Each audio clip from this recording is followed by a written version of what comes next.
The following podcast is brought to you by the Johners Podcasting Network, found exclusively at WrestlingWithJohners.com. And hello again, wrestling fans. This is our second attempt at this, having a little bit of computer problems, but you're not going to notice it, thankfully. But we are taking a second stab at this recording today. This is This Week in History. We are looking at the week of February 18th to the 24th. Well, thank you for joining us on Stitcher, Spotify, iHeartRadio, anywhere else you get your podcasts from. Of course, we are part of the Johners Podcasting Network, as you just heard, and the Ontario Independent Podcasting Network. Thank you for joining us visually on YouTube and Facebook. And we want to encourage you to join us any way possible. Our feeds are always open on Twitch, Twitter, Instagram. Go to our website, scumbagswrestling.ca. Email us, scumbagswrestling@gmail.com. Or, of course, easiest and quickest way is through our Facebook. You can message or send us a note on our actual page. We're usually quick to answer. So without further ado, we have headlines. We have Monday Night Wars, birthdays, deaths, title changes, spotlight on Shinsuke Nakamura and Gail Kim, plus much more. Now, we can't do all this until we head over to Niagara Falls and see Jonesy. Hello again, Jonesy. Good evening. It's only been a few minutes since we last talked. We bantered about the weather and how it's dropping in temperature and ice skating and, the craziness of what's going on in our lives. And then I made a lame joke about we're not talking about ice skating, we're talking about wrestling, and blammo, there was the lead-in. Yeah, and we totally had a lot of technical issues. I was getting kicked to the curb. I saw little swirly things, and thankfully we can take 2 or 200. Thankfully we don't need to do 200, but we'll take 2 and try again. Starting off with our headlines. All right, and as always, we're sponsored by Coolbet. Stay cool and bet responsibly. Starting with February 18th, 2008, WWE announced Ric Flair would be inducted into the WWE Hall of Fame. He would be the first active wrestler to be inducted. Of course, he'd retire after he lost to Shawn Michaels at Wrestlemania 24. Yeah, that retirement didn't really acknowledge because it's Ric Flair, and he found a way around it where he wouldn't wrestle for WWE ever again. When we noticed just after he left the WWE after his induction ceremony that he went over to TNA and crossed the line and did some wrestling over there for a bit and kind of embarrassed himself a little bit more. That gives me an idea. I think I'm going to start my own promotion called Last Kick at the Can Wrestling. All right, we're going to move on to February 20th, 1995. On Monday Night Raw, Sid Justice, Sid, make his return to the WWF as the bodyguard for Shawn Michaels. Always a fan of Sid. Also on the 20th, 1999, on The Tonight Show with Jay Leno, Bill Goldberg challenges Stone Cold Steve Austin to a match and would put up $100,000 of his own money to wrestle or fight Austin anywhere in the world, even if it's in the NBC back alley. Austin's reply to the challenge days later, well, when Goldberg makes it to the big leagues, this would never happen, as Austin would retire only months later before Goldberg would sign with the WWE. Yeah, it could be interesting, and I don't want it to happen, trust me, not giving anybody ideas, but with the rumor that Austin, after 19 years, is coming out of retirement to do WrestleMania and face Kevin Owens, he did mention that he'd like to finally, maybe if that does produce more ventures into the ring for Austin, do a never before done Brock Lesnar match, because he's the reason why Brock and Austin walked the one time. But if you throw in a third one, maybe Goldberg. Sure, why not? And all of that should happen over in Saudi Arabia. Hey, the Saudis want to pay millions just to have Austin in their ring. And I think Goldberg just did his last one contractually. So you never know for a one-off against Austin. Could happen in Saudi Arabia. And I know we're not talking about this year's WrestleMania, but I've seen the potential card, and I must say, this year could be a big year. The maybe matches so far, I want to see those matches. Well, they got to sell out 200,000 tickets for 2 nights. Oh, yes, that is true. Carrying on. Well, something that they should have expensive night and then the cheapy night. February 20th, 2010, Scott Colton, best known to wrestling fans as Colt Cabana, was released from the WWE. February 20th, 2013, Jake Hagar, a.k.a. Jack Swagger, was arrested and charged in Biloxi, Mississippi for speeding, DUI, and marijuana possession. After his WrestleMania match versus Del Rio, he would slide down the card. February 21st, 2005, on Raw, Chris Mordesky makes his WWE television debut as the Masterpiece Chris Masters. The show is best remembered for the Royal Rumble winner Batista officially making his decision on the title match of choice for WrestleMania 21. Batista gave the thumbs down to a Smackdown contract, choosing to stay on Raw and challenge for the World Heavyweight Championship against Triple H. Also on the 21st. I was just trying to think. I thought we saw Chris Masters. Oh, we did see Chris Masters at a Park Hill fair a few years ago. But I thought we saw Chris Masters somewhat debut, may have been a dark match, at the SummerSlam 2004 Monday Night Raw after here in London. And that was when we first saw the thumbs up, thumbs down. So maybe they kept him off TV that long to go from August until making it to Raw in February. It is possible. You remember that stuff? I don't. February 21st, 2011 on Raw, both The Undertaker and Triple H made their returns to WWE programming and made a match with one another for WrestleMania 27 without saying a word. They just pointed at the sign and that was magic. They didn't even have to point. They just looked at the sign. They left the pointing to everybody else during the rest of the year. Oh, there you go. But it's kind of amazing. They both came out separately, obviously, and didn't say a single word. And you knew what was going to happen. And this was their second WrestleMania. They did a match against each other 10 years earlier at 17. And then they would do the end of an era inside Hell in a Cell with Shawn Michaels as referee the following year for WrestleMania 28. Yeah, I was getting a little tired of Undertaker taking on Triple H, but hey. They got 3 of them out of that, just like I think even Kane got 3. February 22nd, 1993, on Monday Night Raw, Hulk Hogan returns for the first time since his DQ victory over Sid Justice at WrestleMania 8. Hogan forms an alliance with longtime BFF Brutus the Barber Beefcake, calling themselves the Manga Maniacs, with Jimmy Hart as their manager. February 23rd, 1998, Chris Jericho defeated Juventud Guerrera in a title versus mask match via submission to retain the WCW Cruiserweight Championship. With the loss, Guerrera was forced to unmask.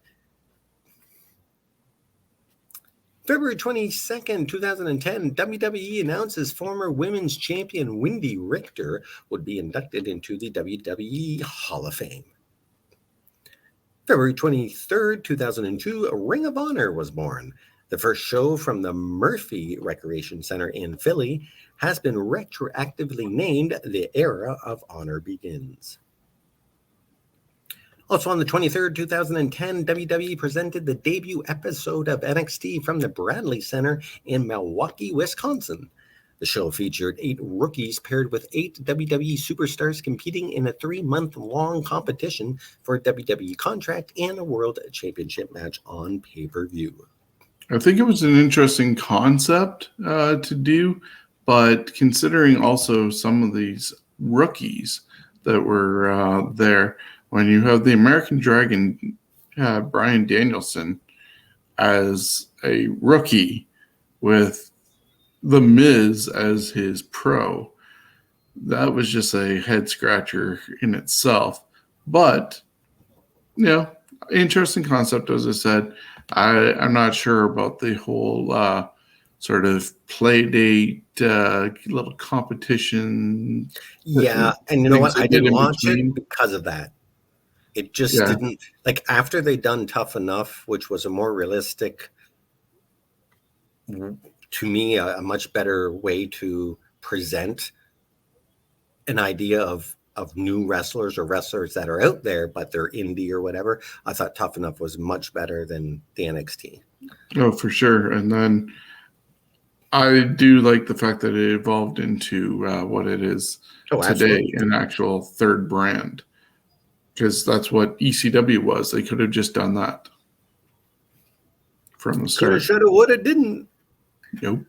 February 24th, 2011, WWE announces in a press release they have signed Luis Ignacio Irvin Elverde, a.k.a. CMLL's top Technico Mystico.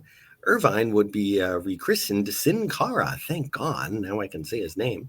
Of course, the deal quite didn't work out for Mystico, as his inconsistency in the ring, injuries, and violating the WWE wellness policy. But hey, he was a great contributor to Botchamania. Yeah. February 24th, 2014, WWE Network launched in the U.S. and to the cheers of millions. Well, it took a while to get a million, but they now got millions. Yeah, they got a couple billion probably from Peacock or NBC just to have that. And then overseas, one of the countries has it on Disney Plus. Mm-hmm. And so it's growing all over the world. Even here in Canada, you can get a special subscription with all the WWE shows plus the WWE Network through Sportsnet. Yeah, and they're decent deals for what you get. I think it's really important for WWE to get the product out because they want to be number one, and they are number one. And the way to stay number one is to make sure you're on as many, not television sets anymore, but you know what I mean. As many platforms as you can be on. Yep. All righty, we're going to go to deaths. February 18th, 1989, famed women's wrestler Mildred Bliss, best known as Mildred Burke, died of a stroke in Northbridge, California. She was 73. Also on the 18th, 1994, Kerry Atkinson, best known to wrestling fans as Kerry Von Erich, shot himself to death in Denton, Texas. He was 33. He was born February 3rd, 1960, over in Niagara Falls, New York. Kerry made his professional debut for his father Fritz's Big Time Wrestling, a.k.a. NWA Texas. The modern-day Warrior went to World Class Championship Wrestling. February 18th, 19... Go ahead. Yeah, it's a shame what happened with that family. We've talked about it a few times over, and just... very tragic, and it's almost an example of mental illness before it became a big known thing to be concerned about, unfortunately. Yeah, the illness has always been there, but nowadays we're a little more aware of what it is, and some illnesses are not as bad as people thought they once were, as far as we don't have to lock everyone up that has a mental issue. And a side note on that, if you do have any mental issues whatsoever, please call whoever you need to, whether it's a 1-800, not 1-800, but you know what I mean, the help line, anything like that. Talk to your best friend because you can get better. Yeah, reach out to people. Unless you're, of course, dead, as Kerry was, unfortunately. February 18th, 1995, Eddie Gilbert died of a heart attack in his apartment in El Salvador, Puerto Rico. He was just 33. Also on the 18th, 2014, Nelson Fraser Jr., best known to wrestling fans as Mabel or Viscera, and then later Big Daddy V, died of a heart attack. He was just 43. Fraser was cremated with his ashes sent in pendants for his loved ones. 500 were sent in all. Quite nice, actually. February 18th, 2017, George the Animal Steel passes away, 5 years. This is what happens when you don't pre-read certain things. Oh, well. Anyways, okay. So he died on February 18th, 2017. February 19th, 1968, pro wrestler and strongman George Carl Julius Hackenschmidt dies in a hospital in London, England. He was a ripe 90. And ending off the desk for now, February 23rd, 1999, Richard Wilson, best known to wrestling fans as the Renegade, died of a self-inflicted gunshot wound in his hometown in Atlanta, Georgia. He was 33. And that is really sad. Actually, this is actually all the deaths for this week, and we only have one next week, so... Oh, wow. We do better. What are we going to do with all that time? All right, we're going to move on now to the big Talk about birthdays. Yes. Big events. February 18th, 1985, WWF presented the War to Settle the Score from Madison Square Garden in New York City. This event would be most watched show on MTV at the time. It would serve as a prelude to WrestleMania.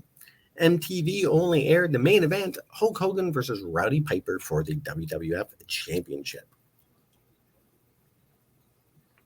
Also on February 18th, but in 2001, WCW presented Super Brawl Revenge.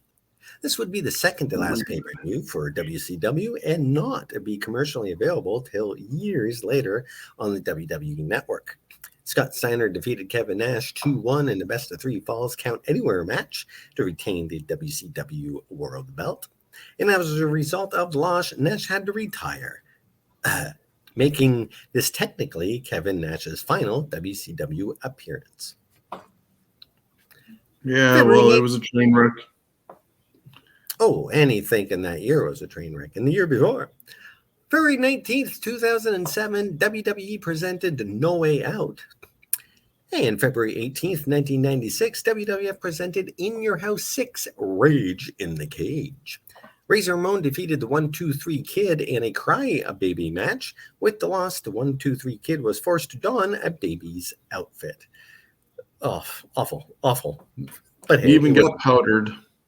That was kind of near the end of, say, the PG clowny era before they got attitude. So Hunter Hearst Helmsley defeated Duke the Dumpster Droese, and I'm not sure, is this the one that was in the pen? No, that would have been against Henry Godwin. Oh, yes, sorry, Godwin. So this match probably sucked because it wasn't Godwin. And Bret Hart defeated Diesel in a steel cage match to retain the WWF Championship with the help of Undertaker, who dragged Diesel into hell as he popped from under the ring. Yeah, I think there were some issues during that match of somebody not wanting to lose cleanly, or I think even Bret might have had an issue with the whole thing, but it did set up WrestleMania 12 well to have Diesel against Undertaker happen because of that. Yeah, and it's a semi-decent match, and I'm not sure that if this was the first time, at least on TV, that anyone in the WWF came through a WWF ring. That's the first time I recall it happening. All right, February 18th, 2011, WWE aired the 600th episode of Smackdown. On the 19th, 95, WCW presented Super Brawl 5. Also on the 19th, 2006, WWE presented No Way Out.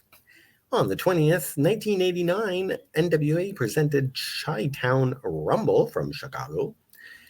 And February 20th, 94, WCW presented Super Brawl 4. This event was never released on video. It was finally available in 2014 on the WWE Network. Yeah, with going back to Chi-Town Rumble, I believe that's one of the three matches with Steamboat and Flair in the title going on. So If you ever have a afternoon to go back, find those 3 matches, and I believe that's one of them, like I said, and they go an hour Broadway and title changes back and forth. No spoilers there, but yeah, definitely check it out.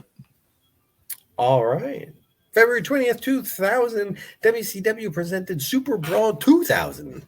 The show had an unadvertised appearance by music legend James Brown at a price tag of $25,000. I feel good. Not bad for James Brown. Hit me one time in the name of James. Hit. February 20th, 2005, WWE presented No Way Out plus a Sunday Night Heat taping. Yeah, and that one had the barbed wire cage match with Big Show and JBL. No, I've never seen that.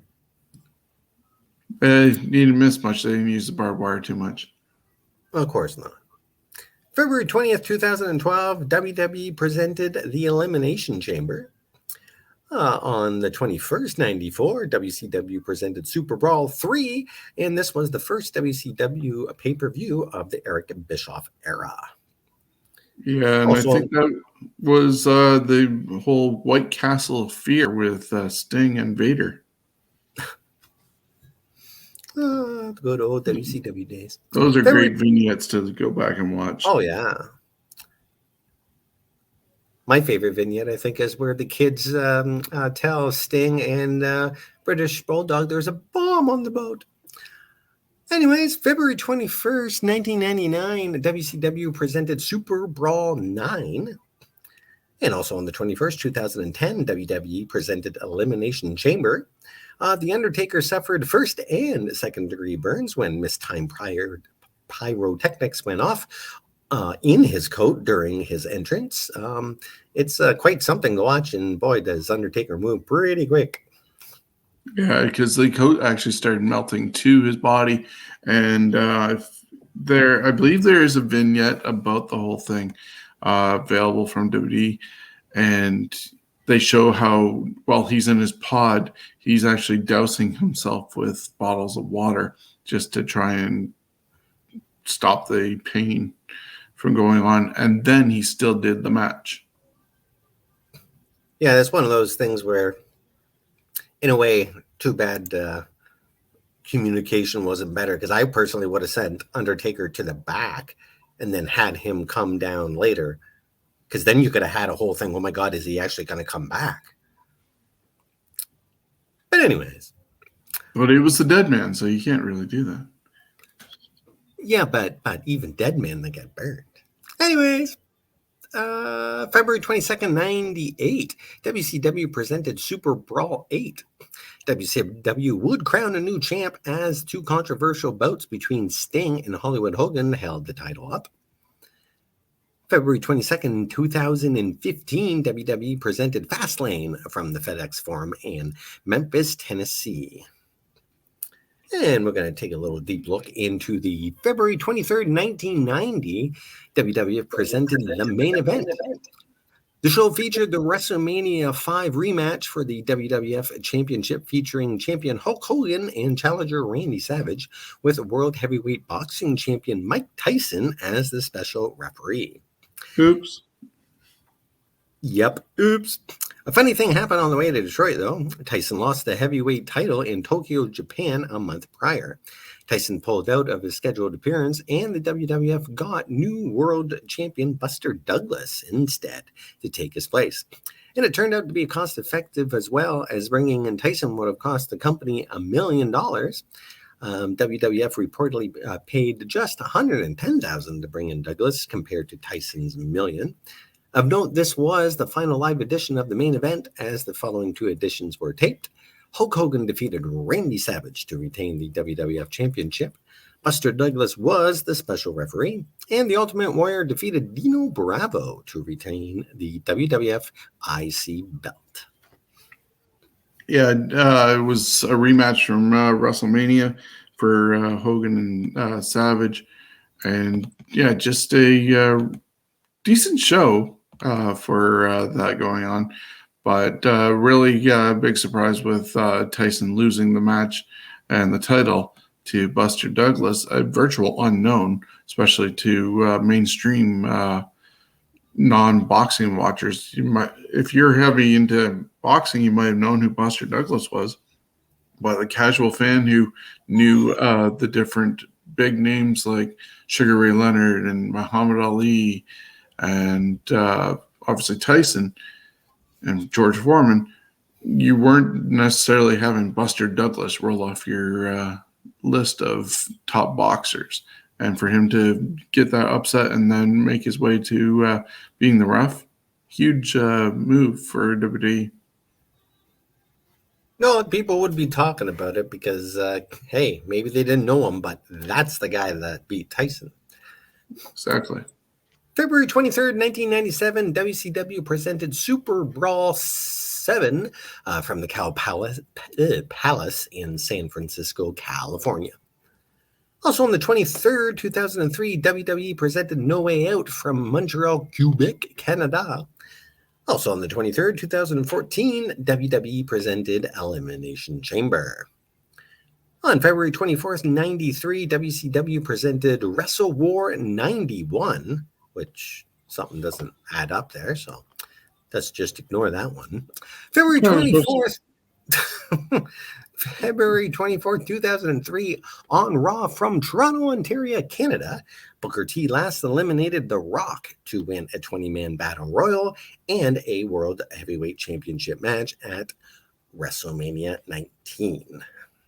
Yeah, and people still talk about that outcome and how they thought that Booker should have won. But we'll talk about that as we get closer to WrestleMania season. All right. So the title changes, we've got a bunch of them for you. February 18th, 1996, Johnny B. Bad defeated Lex Luger to win the WCW World Television Championship just one night after Bad lost the title to Luger.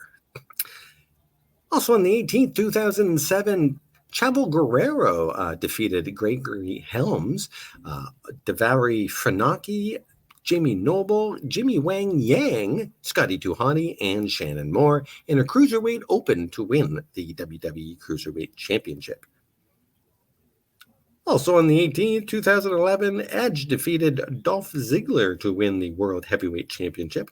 The title was vacated when Edge used the band spear for the previous week in a match. Returning general manager Teddy Long restored the move and ordered Ziggler to defend the title just minutes after he had been awarded the belt. February 19, 2002, at a Smackdown taping, Billy and Chuck defeated Taz and Spike Dudley to win the WWF Tag Team belts. They were just friends. They were just friends. February 20th, 1978, in New York City, Bob Backlund defeated superstar Billy Graham to win the WWF Championship and end Graham's run at 296 days. This would be the start of Backlund's long reign as WWF champ. February 20th, 1989, Mike Rotunda defeated Rick Steiner to win the NWA World TV belt. On that same event, Lex Luger defeated Barry Windham to win the NWA United States Championship. And also, Ricky Steamboat defeated Ric Flair to win the NWA World Heavyweight Championship. One heck of an event to watch there with all those changes. February 20th, 2000, Brian Knobbs defeated Bam Bam Bigelow to win the WCW Hardcore Championship. Also on the 20th, 2005, Eddie Guerrero and Rey Mysterio defeated the Basham Brothers to win the WWE Tag Team Championship. Viva la Raza. Viva la Raza. On the same day, except in Tokyo, Satoshi Kojima defeated Hiroshi Tenzan by knockout to unify the All Japan Triple Crown and IWGP Heavyweight Championships. Sticking with the February 20th, 2006 on Raw, Shelton Benjamin defeated Ric Flair to win the WWE Intercontinental Championship. A really good Intercontinental champion in his rights, but unfortunately got overshadowed by a lot of things. It's surprising. And now he's almost a jobber to the stars with the Hurt Business tag team that shouldn't have been destroyed like it was. And sticking with February 20th, but 2012, the Core, Heath Slater and Justin Gabriel, defeated Santino Marella and Vladimir Kozlov to win the WWE Tag Team belts. February 21st, 1994, Barry Windham defeated the Great Muta to win the NWA World Heavyweight Championship. And 1999, Barry Windham again would win with Kurt Hennig after they defeated Chris Benoit and Dean Malenko to win the vacated WCW World Tag Team Championship in a tournament final. The good old West Texas Rednecks. Meanwhile, Hennig's from Minnesota, and yeah. But they did produce a lovely song and video of Rap is Crap. Rap is Crap. Indeed. Sticking with February 21st, 2010, John Cena defeated Sheamus, Triple H, Randy Orton, Ted DiBiase, and Kofi Kingston in an Elimination Chamber match to win the WWE Championship. In post-match, Mr. McMahon orders another championship match, pitting Cena against Batista. And then Batista defeated John Cena in just 31 seconds to win the WWE Championship. So whether it was the Money in the Bank briefcase where Vince took it from Edge and sent him on his way to Cena, or Batista taking him out in 30 seconds thanks to Vince, Cena was always screwed. Yep, he got screwed. Also on that same event, Jericho defeated The Undertaker, Rey Mysterio, John Morrison, R-Truth, CM Punk in an Elimination Chamber match to win the World Heavyweight Championship. In 2011, The Miz and John Cena played hot potato with the WWE Tag Belts. The Core, Heath Slater and Justin Gabriel would win the rematch the same night. That same night. Anyways. February 22nd, 1984, in Tokyo, Japan, Jumbo Tsutra defeated Nick Bockwinkel to win the AWA World Heavyweight Championship, and Terry Funk was the special referee. February 22nd, 1988, the Midnight Rockers, Shawn Michaels and Marty Jannetty defeated the Rock and Roll Express, Robert Gibson and Ricky Morton, to win the vacated AWA World Tag Team Championship and prove that they were better than the Rock and Roll Express. At least Vern was able to give the Rockers a title. Still amazes me that to this day the Rockers never got a title, even though they were tag team specialists and never got to prove it. They got titles in WWE without their own partners. They got different ones, including Shawn Michaels with almost everybody, from Diesel, John Cena, Steve Austin for sure, and then you got Jannetty with 1-2-3 Kid taking the titles that way. Crazy. Yeah, kind of weird that they never got the belts in WWF. I know they tried to give them the belts, but it didn't work. Hart Foundation politics. Yep. Alrighty. February 22nd, 1998, Booker T defeated Rick Martel to win the WCW World Television belt. 1998, the Outsiders, Kevin Nash and Scott Hall defeated the Steiner Brothers to win the WCW World Tag Team Championship. Late in the match, Scott turned on his brother Rick, opening the door for Hall to hit the Outsiders' edge and win the titles. Also in that same event, Sting defeated Hollywood Hogan to win the vacated WCW World Heavyweight belt. February 22nd, 2000, at a Smackdown taping in Nashville, Tennessee, Crash Holly defeated Test to win the WWF Hardcore belts. Following the match, Crash declared that he would defend the title 24 hours a day, 7 days a week, as long as there's a referee present, and chaos would ensue for years. They actually did it better then than they do right now. Absolutely. The 24/7 title is supposed to be that way, and you get stupid little backstage segments, but then they keep on running through the shows, and through the crowd and disrupting matches. At least when they did it with Crash Holly, they had some hotel rooms, they had amusement parks and stuff like that. It just was, I don't know, better than what they're doing right now. And that's also, I think, one of those belts that why not have it in, like it could go over to, oh man, my brain just went frozen. Anyways, they could actually go into another federation and lose the title there. Why you can't swap around and do a little more with it, but the Forbidden Door. Well, we have seen Forbidden Door. They have shown up on things like Fox NFL previews, and some Fox commentators have ended up winning the title briefly.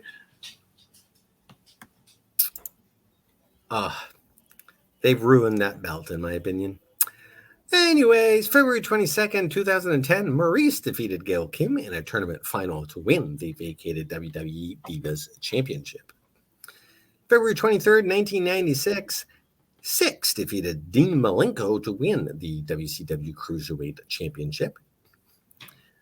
Also on the 23rd, 2003, Matt Hardy defeated Billy Kidman to win the WWE Cruiserweight Championship. And on Raw 2004, from Oklahoma, Nebraska, Victoria defeated Molly Holly, Jazz, and Lita in a fatal four-way elimination match to win the WWE Women's title. February 24th, 1993, Fabulous Freebirds, Garvin and Michael Hayes defeated Doom, Butch Reed, and Ron Simmons to win the WCW World Tag Team belts.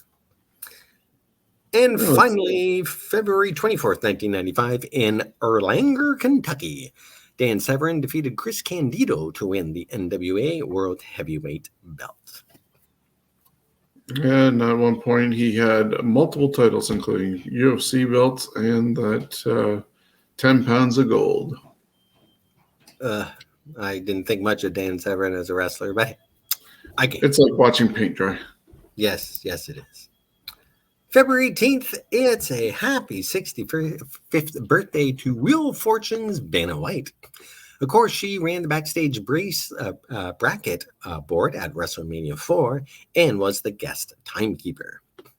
Yeah, with good old Bob Uecker chasing her down the whole time. Yep, and I think he finally did run into her at the end of the show, if I remember. But yeah, in time for them to do the ring announcing for the main event. February 19th, got a bunch of them. Big John Studd would have turned 74. Francine turns 50. El Torito turns 40, but in small people years, that's 90 years old. Sean Spears, Ty Dillinger, born in 1981, which would make his birthday 41. 41, there you go, perfect. And Jack Gallagher, his birthday as well, which would be 32. February 20th, today would have been the 101st birthday of Hermann Gustaf Rode Jr., a.k.a. Buddy Rogers. And did you know that before becoming a legend in the ring, he worked in the circus and a shipyard and became a police officer as well? He was inducted into the WWE Hall of Fame in 1994. Yeah, I'm just looking at some of the list here, and yeah, end up not getting all of the spotlight. So the next birthday, we'll switch over to a little bit of a spotlight on Gail. I have some of the notes here. Sure. So also February 20th would be the 45th birthday of Gail Kim. She's from Toronto, Ontario, Canada. Debuted in 2000, retired in 2019, trained by Ron Hutchinson, and she worked obviously for him in the Apocalypse Wrestling Federation as La Felina, and she was also trained by Dave Finlay. She married Chef Robert Irvine. He's the chef that is known for Restaurant Impossible or Kitchen Impossible. He had a WWE show during a WrestleMania and she was one of the people who were cooking, and the rest is history with that couple, and they've been together ever since. They've attended Hall of Fames together from both TNA and also WWE, and who would have figured that would have happened, but it did. Lucky bastard. Yep. As I said, she worked for Apocalypse Wrestling, and she was the Diva of the Year in 2001. She's also worked for TNA and WWE. She won the WWE Women's Championship on her first night. She's a one-time WWE champion. Unfortunately, on her next run through the WWE, things didn't go as well, where she ended up eliminating herself from a battle royal and walked out on the company. But she definitely had a lot of success over with TNA, being the inaugural TNA Knockouts champion 7 times in total. She held that title. 1-time Knockouts tag team champion with Madison Rayne. She was inducted into the Impact Wrestling and TNA Wrestling Hall of Fame in 2016. She won Queen of the Knockouts in 2013 and was named number 1 in the PWI Top 50 Women in 2012. Since that list was made, they've actually expanded, I think, to at least 100 women wrestlers. So they'll eventually start catching up. I don't think there's enough to do equal billing for the women as there is men, because the men always get the PWI 500, but she was ranked number 1 in 2012. So overall, great talent, hugely successful, and she's, I think, working behind the scenes with Impact Wrestling right now still, and was part of doing their women's only show recently. So happy birthday to Gail Kim, 45 on February 20th. All right. Other birthdays, we got Killian Dane, who is 37. On February 21st, Tyrus turns 49. Carlito turns 43. And Tommy Mercer, or Crimson, turns 37. And also on the 21st, it would have been the 61st birthday of famed women's wrestler Rhonda Singh, or as a lot of people know her here as Bertha Faye. And February 24th, 2 birthdays, Shinsuke Nakamura turns 42 and Corey Graves turns 38.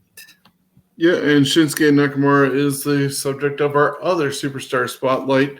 As you just mentioned, February 24th, 1980 was his birthday. Turns 42 from Kyoto, Japan. He was trained at the Inoki Dojo and trained by a couple of gentlemen that I'm not going to attempt to butcher their names. If you're watching the screen, you'll be able to see their names here on the left-hand side. He debuted August 29th in 2002. He's worked for New Japan, TNA. Yes, you can look back and find some rare footage of Shinsuke Nakamura working in TNA Wrestling. NXT, he was a former champion there. And, of course, for the last while, he's been on the main roster in WWE. He competed in MMA with a 3-1 record. As far as titles goes, he's a 3-time IWGP Heavyweight Champion, the youngest IWGP Heavyweight Champion in history at age 23, the winner of the 2011 G1 tournament, winner of the 2014 New Japan Cup, 1-time and final IWGP third belt champion, longest reigning IWGP Intercontinental champion, 5-time IWGP Intercontinental champion in that regards, Wrestling Observer newsletter Hall of Fame inductee in 2015, and he still has had a career 7 years past being inducted into the Observer Hall of Fame. Of course, that's Dave Meltzer and his love for Japanese wrestling. 1-time NXT champion, winner of the 2018 WWE Royal Rumble, 2-time WWE US champion, just recently dropped the Intercontinental title, but he was two-time Intercontinental champion, WWE Smackdown Tag Team Champion with Cesaro, and finally, two-time NXT End of the Year Award winner in 2016 for Male of the Year and Overall Competitor of the Year. Hopefully, things can be a little bit better. Where lately, he's been stuck with Rick Boogs and doing stupid things with that guy doing his guitar playing. But he was off for a little while with his hand injured. That's why we didn't see any Intercontinental title defenses. And he just dropped it to Sami Zayn prior to them going over to Saudi Arabia a couple of weeks ago. Well, let's have to wait and see what the future holds for Shinsuke going forward. Indeed. No, that gimmick belongs to other Japanese guys. Indeed. On to the Monday Night Wars, and we're going to be doing February 24th, 1997. And Sean, if you'd like to do Raw. Sure. So that episode of Monday Night Raw is also basically looked at as the Extreme Raw. Was still in the Manhattan Center, and ECW had shown up. We talked about this last week where Jerry Lawler had actually been shown inviting Paul Heyman and to the Manhattan Center to bring his extremely crappy wrestling group with him. And of course, behind the scenes, this was a deal going on between Vince and Paul Heyman, and Vince was actually funding some of ECW as a way of also keeping their talent from going over to WCW. Definitely part of the war going on. This episode had a mixture of regular WWE matches. It had some returns, and of course, we had the invasion of ECW. So the Eliminators, the Blue World Order, Taz and his team, the Dudley Boys, New Jack, Sabu, Little Guido, the Sandman, and Mikey Whipwreck all made appearances during the show. In a roundabout way, the show served as a cross-promotion between the two companies and promoted ECW's Barely Legal pay-per-view that was taking place in April. This would be the last time that the WWE was filming Raw at the Manhattan Center, and they'd eventually take Raw on the road. Ken Shamrock made his television debut. He was sitting in the crowd and was interviewed by Jerry Lawler, and Ken Shamrock had no idea who Lawler was at all and was just playing it off. And Jerry was just like, no, you and I do this. And he just had nothing. He kind of fell flat. He got confronted by Farouk, and that actually came off a little bit better of a segment between the two. And then there was a surprise return of the Legion of Doom. As far as matches went, the new Blackjacks, Bradshaw and Wyndham, defeated the Godwins. Taz defeated Mikey Whipwreck by submission. The Legion of Doom ended up beating the Headbangers. And that was one of the first times that the Headbangers were Headbangers. I think before that, they had made an appearance on Shotgun Saturday Night as the Flying Nuns. Yes, they were the Flying Nuns. Look it up. Tommy Dreamer defeated Devon Dudley, and the main event had The Undertaker defeat Farouk by disqualification. So that was the cross-promotion going on between those two. We flip the channel and head over to WCW for Nitro. And I believe you are muted. Blast. I muted myself. Okay, so over on WCW Monday Nitro, where the big boys play, the dark matches, Joe Gomez defeated Hugh Morris, and Pat Tanaka defeated the Ultimo Dragon. And then once the show hit the air, Public Enemy, Johnny Grunge and Rocco Rock defeated Jeff Jarrett and Steve McMichael. Jim Duggan defeated Galaxy. Who the fuck is Galaxy? Hugh Morris defeated Joe Gomez. Ice Train defeated La Parca. Faces of Fear, Barbarian and Ming defeated Eddie Guerrero and Chris Jericho. Rey Mysterio Jr. defeated Juventud Guerrera. Prince Ikea defeated Pat Tanaka to retain the WCW World Television Championship. The Ultimo Dragon defeated Dean Malenko via DQ. Diamond Dallas Page versus Dave Taylor ended in a no contest. And Harlem Heat versus Lex Luger and the Giant ended in a no contest. Yeah, I think a lot of people were probably wondering who the F was Galaxy as well. And then when your last two matches end up in no contest, what the heck is that? What are your thoughts on the two shows? Well, the Raw one to me was, of course, much better because not only did you have your regular players, but you had ECW guys, and it was this was kind of like is this going to be a whole NWO type thing? But it wasn't, and it was good to see that there is other organizations out there, and I think this is the one where Sabu jumped off the R. I was going to say that Vince does like to, when it's worthwhile to him, and in this case he had a vested interest, to acknowledge the other companies, he'll do so. And that's why they ended up having Mickie James show up with her Impact title at Royal Rumble. They had a vested interest in doing that and mending fences with her. But with that Raw, he was helping to fund ECW, as I said at the beginning. And you pointed out that Sabu jumped off the letter R. It was shaky at the time, and how he made it without killing himself. It is Sabu. Because he is amazing and agile, and he's able to balance on. And I think definitely if he wasn't a wrestler, he would have fell flat on his face. But because he's used to doing ropes and that, hey, there are moves a little bit. That's okay. I'll just adjust myself. Yeah, and if he got cut, he would just duct tape himself back together, literally. I'm sure they had lots of super glue there for him as well. I'm not sure which show was actually any better, but because this was also still the era of 1 hour Raws going on.